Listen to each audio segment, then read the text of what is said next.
자, 나는 임플란트를 이제 앞으로를 대비해서 치아보험을 든다. 그러면 꿀팁 같은 게 있을까요? 오늘은 치아보험에 대해서 한번 알아볼까 합니다. 예. 네. 치아보험에 대해서 사람들이 은근히 관심이 많아요. 아무래도 치아라는 게 좀 계속 일상과 밀접하게 있고 좀 언젠가는 막 썩거나 뭐 임플란트를 그죠. 해야 된다는 생각 때문에 그러니까. 좀 더 그런 것도 네. 있을 것 같아요. 약간 오복 중에 하나잖아요. 네. 아니 그리고 일단은 한 번 가면 예상치 못한 돈이 갑자기 이렇게 드는 그렇죠. 그런 느낌도 충치 있으니까. 치료 한번 생각하고 갔는데 뭐 갑자기 40만 원 오, 이러고 맞아요, 하고. 맞아요. 네. 그래서 사례를 한번 이야기를 한다면 네. 뭐 제가 아는 사람이에요. 정말로. 오, 네. TV에서 치아보험 광고를 짱 봤습니다. 네. 그래서 상담원과 이제 탁 통화를 했죠. 그랬더니 거기서 묻지도 않고 따지도 않고 다 줄 가입이 테니까 됐죠. 가입을 해라. 네네네. 그런데 3년 전에 오른쪽 어금니가 썩어서 치료받은 적이 있다고 말을 했어요. 예, 예. 아니, 아, 고지음을 지켰군요. 그러니까 괜찮다고 보장받을 수 있으니까 이제 권유를 한 거죠.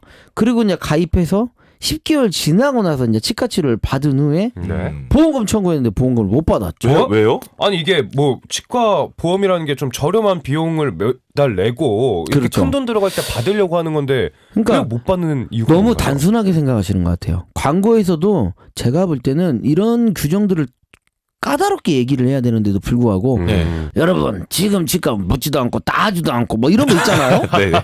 진짜 따지고 꼭 묻습니다. 어. 이거 알아야 돼요. 그래서 안 치아보험 따지는 보험은 없습니다. 당연하죠. 네. 예. 그래서 이런 치아보험에 대해서 정말 여러분들 알아야 되는 거는 예.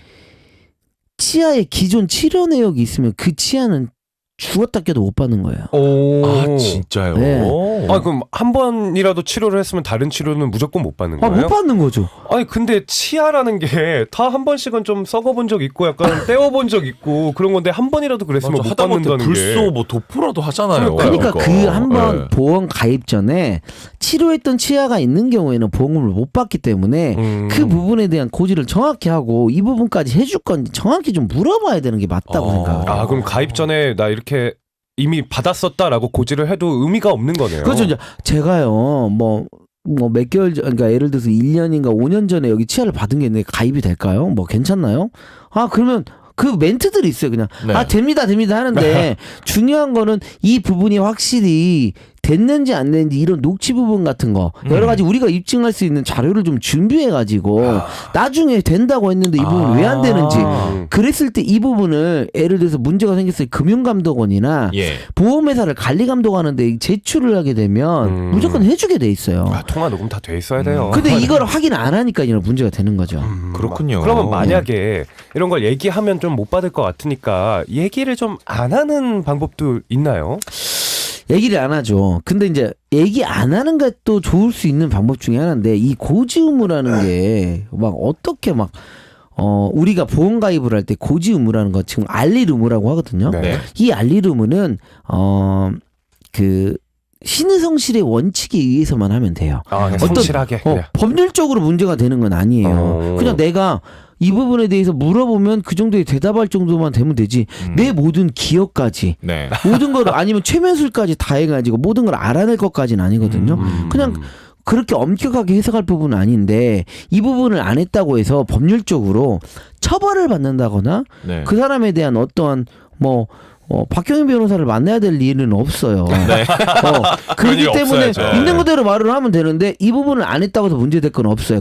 연세가 들면 어쩔 수 없이 이제 임플란트 같은 것을 해야 되는 나이가 오잖아요. 그렇죠. 근데 임플란트 같은 게 지금 몇십만 원 드는 게 아니잖아요. 그렇죠. 큰 돈이니까 비싸죠. 사실 이런 거를 위해서도 치아보험 드시는 분들이 주변에도 있는데 자, 오늘 우리가 이야기한 그걸 전제로 했을 때 자, 나는 임플란트를 이제 앞으로를 대비해서 치아보험을 든다. 그러면 꿀팁 같은 게 있을까요?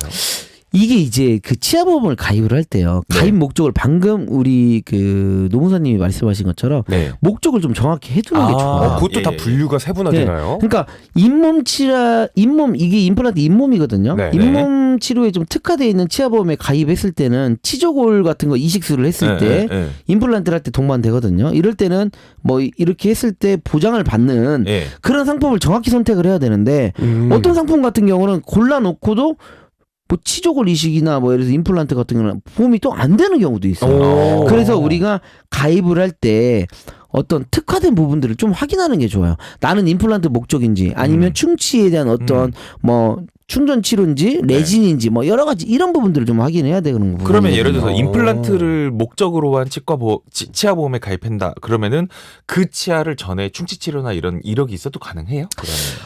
이게 정말 여기서 난해한 거예요. 네. 지금 임플란트가 그 충치로 인해 가지고 네. 영향력이 있어서 만약에 그 치아를 발치하고 임플란트를 한다. 네. 안 되겠죠. 그럼 너무 해석의 여지가 너무 많은 것 같아요. 근데 일단 네. 이렇게 생각하시면 돼요. 복잡하게 생각하실 거 없고요. 네. 이미 기존에 치료했던 치료 내역을 보험사가 안다면 그건 안 준다고 보시면 돼요. 다른 부위는 되다. 이거 치아는 진짜 너무 복잡한 것 같아요. 그러네요. 이런 식이면 참. 네. 그렇죠. 그리고 이제 이 지금 치과보험 같은 경우는 이 치아보험 같은 경우는 이제 방금처럼 말한 것처럼 임플란트를 좀 특약으로 가입하는 게 좋고 네. 이 치아보험 같은 경우는 또 사람들이 잘 모르는 게 개수 제한이 있어요. 그래요? 뭐 1년에 무제한으로 되는 게 아니에요? 그게 아니에요. 왜 묻지도 따지지도 않는다면서 왜 이렇게 따지는지 모르겠어요. 그러니까 제가 이제 오늘 이 자리에 나온 것들은 치아보험을 무조건 뭐 가입하지 말라 이건 아니지만 가입을 할 때 좀 알아야 되는 팁을 알려드린다고 한다면 좋네요. 네. 뭐뭐뭐 어디 보험회사의 상품은 치아 개수가 무제한이에요. 근데 뭐뭐뭐 어디 보험에서는 1년에 3개까지 몇 개까지 그런 이게 걸 챙겨봐야 있다. 된다. 그렇죠, 그렇죠. 1년에 근데 3개까지 보장된다고 하면 이게 3개보다 더 좀 그렇게 잘못되는 경우가 어떤 경우가 있어요? 그러니까 이거죠. 부러지나요? 아니 그게 아니고요. 제가 뭐 전 같은 거 있잖아요. 네. 전 같은 게 그 젓가락이 이제 안 보였던 거야. 젓가락을 엄청나게 세게 씹어가지고 앞니가 이렇게 나갔는데 네. 그 앞니가 이제 치료를 해야 되는데 그 치아가 3개까지가 제한이 되니까 네. 3개가 나간 거야. 근데 하나는 살짝 나갔는데 이거를 해야 되나 안 돼야 되나 이런 고민이 있었던 게 기억이 나. 그러니까 치아보험 같은 경우는 내가 예를 들어서 충치가 났고 이쪽 충치가 있고 이쪽이 있고 그래서 치아에 개수가 있는 거예요. 임플란트도 오로지 1년에는 뭐 3개밖에 안 되는 거, 2개밖에 안 되는 거 이런 내용이죠. 치아에 대한 제한이 있는 거죠. 이거 또 제한이 있군요. 이거 막상 뭐 치료 받으려고 했는데 개수 제한 걸리면 진짜 억울하겠어요. 치아보험 역시도요. 90일에 대한 면책 기간과 2년간의 감액 기간이 존재를 해요. 그래서 91일째부터 청구를 하면 주고요. 네. 1년 미만의 청구 같은 경우는 지급보험금의 50%만 지급을 하기도 해요. 짜다. 그죠? 예를 들어서 100만 원 나는데 50만 원만 준다는 거죠. 네. 이런 적용하는 상품들이 있으니까 꼭 아셔야 되고. 근데 이제 방금 제가 말씀을 드렸죠.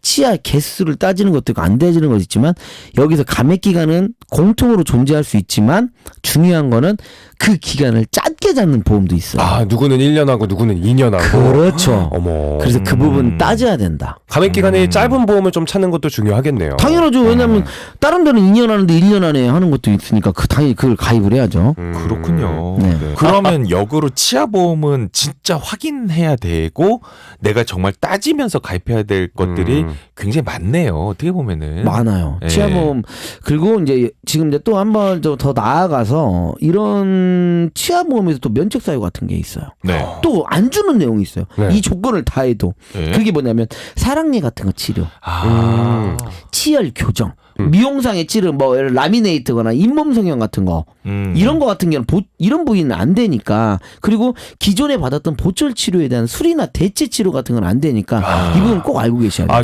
한 개의 치아에 동일한 사유로 2가지 이상 치료를 받는 거죠. 네. 충치도 해야 되고 잇몸 치료도 받고 막 여러 가지 해야 되는 경우가 생겨요. 네. 이럴 경우에는 치료 중에 가장 비싼 치료비만 줍니다. 하나의 치아에 대해서. 이것도 양쪽으로는 다 안 줘요. 너무 억울하다 이거. 그러니까 하나의 치아가 있는데 이게 이제 충치 치료가 있어서 예를 들어서 뭐 크라운 치료를 했다. 네. 근데 이거 말고 이제 이 치료가 여기가 안 좋아져서 뭐 신경 치료도 하고 뭐 여러 가지 다른 대체 치료를 할 거 아니에요? 네. 네. 근데 그 둘 중에 비싼 것만 하나. 그럼 그 기간이 만약에 좀 차이가 있으면 도로 뱉어내야 되나요, 보험금을? 예를 들어 뭐 내가 충치 치료를 하고 한 2년 뒤에 좀 더 비싼 치료를 그 치아에 했다. 그럼 그건 괜찮나요? 그건 괜찮죠. 근데 동일할 때는 네. 같이 할 때. 치아보험을 치과 치료를 치조골이나 이런 수술이나 이 치료를 할 때 하루에 당일에 해버리면 수술비가 안 나오는 경우가 있어요. 그러니까 하나밖에 안 주는 거죠. 네. 근데 이거를 하루에 다 했음에도 있음에도 불구하고 나눠서 써주라는 경우가 있어요. 근데 약간 이게 이제 약간 의사분한테 이제 보험금을 좀 부탁을 하는 받을 수 거죠. 있도록. 예. 그렇군요. 다 확인합니다. 절대 이거에 보험사기 노출되면 안 돼요. 그래서 이것 때문에 입건되는 경우가 많이 있어요. 아. 그러니까 이제 뭐 임플란트 치료를 할 때 오늘 하루 만에 2개까지 다 할 수 있음에도 불구하고 네. 억지로 수술비를 따로따로 받기 위해서 기간을 두고 하루 뭐 이틀 이렇게 했다는 식으로 이제 차트나 이런 부분을 좀 해달라는 부분이 있는데 네. 문제가 되니까 꼭 조심하셔야죠. 그렇군요. 근데 오늘 방금 이제 얘기를 하면서 치아보험이 너무 복잡하다 이런 느낌이 드는데 네. 가입하고 싶은 사람들의 관점에서 보면 이걸 하나하나 따져볼 어떤 역량이 안 되잖아요. 그렇죠. 그러면 이걸 한눈에 비교해보고 잘 이렇게 가입해보는 그런 방법이 있습니까? 네. 일단은요. 네. 저도 역시도 지금 당장이라도 뭐 치아보험 어떻게 가입을 해야 될까 이런 내용이 있는데 네. 우리 그 인터넷에 들어가면요. 네. 손해보험협회나 어. 생명보험협회에 들어가면요. 예. 보험 상품 공시실이라는 게 있어요. 좋네요. 보험 상품 공시실이요. 예. 상품 예. 공시실은 대부분 사람들 잘 모르거든요. 네네. 그 상품 공시실에서 모든 걸 낱낱이 파헤칠 수 있어요. 그래서 한국대 비교해보고 들어가면 예. 이제 뭐 이렇게 써 있습니다. 뭐 40세 이상 남성 기준 딱 적용하면 거기에 모든 보험사들의 치아 보험들이 다 나와 있어요. 좋다. 그러면 거기서 내가 어떤 보험은 더 비싸고 나중에 해지환급금이 얼마고 얼마가 예. 보험료가 들어가고 예. 본인이 분석해서 따지고 들어갈 수 있습니다. 아. 저는 이제 이 치아 보험을 매달 이 돈을 내잖아요. 네. 근데 이제 무조건 치아 보험은요. 내가 건강할 때 치아가 하나도 손상되지 않을 때 넣어야 그게 돈입니다. 아. 그러니까 넣으려면 빨리 넣어야 돼요. 어린 나이가 하루라도 그거 빨리. 있겠네요. 그리고 중요한 거 이거 맨날 물어보는 것 중에 하나 제일 꿀팁. 내가 지금 치아에서 자꾸 냄새가 나고 있고 피가 나고 안 좋아. 네. 내 딴에는 정말로 지금 치아가 안 좋고 너무 안 좋은 것 같아. 그리고 치아 같은 경우는 거울로 보면 약간 충치 먹은 것도 보이고 그러잖아요. 네, 네, 시커멓게. 네. 근데 여러분 병원만 안 갔으면 돼요. 오늘의 꿀팁. 지금 당장 병원만 안 가면 갔으면 됩니다. 된다. 아직 병원 치료 이력이 없으신 분인데 그렇죠. 아프시다면 빨리 이런 예. 거를 이제 어떻게 보면 보험사 싫어할 때 이걸 역선택이라고 하거든요. 내가 선택을 하는 거예요. 보험을. 근데 중요한 건 뭐냐면 법리적으로 뭐 따지고는 어쨌든 무조건 내가 이걸로 인해서 의사한테 진단이나 진찰이나 치료의 권유나 아니면 어떠한 부분이 없다고 한다면 병원 문 밖에도 안 갔다면 지금 당장 가입해도 된다. 그렇군요. 오늘 진짜 제대로 돈 진짜. 아끼는 내용으로 한번 그러니까 만나봤습니다. 맨날 보험회사들이 나한테 친절하지가 않아. 오늘 치아보험과 관련된 꿀팁 알아봤고요. 지금까지 너무 이렇게 좋은 내용 준비해주신 보험협회에서 싫어하는 김상남에서 함께 해봤습니다. 네, 감사합니다. 예, 주말 잘 고맙습니다. 보내시기 바랍니다, 사장님. 예. 네.